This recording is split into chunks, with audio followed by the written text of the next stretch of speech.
The National Weather Service in Hanford has issued a tornado warning for Fresno County, Central California, Kings County, Central California, Southern Monterey County, Central California, Northwestern Tulare County, Central California, until 6:30 p.m.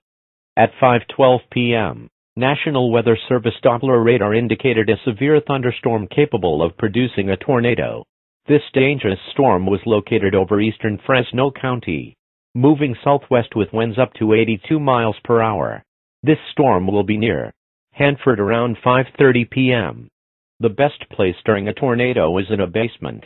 Get under a workbench or other piece of sturdy furniture. If no basement is available, seek shelter on the lowest floor of the building in an interior hallway or room such as a closet. Use blankets or pillows to cover your body. And always stay away from windows. Repeating.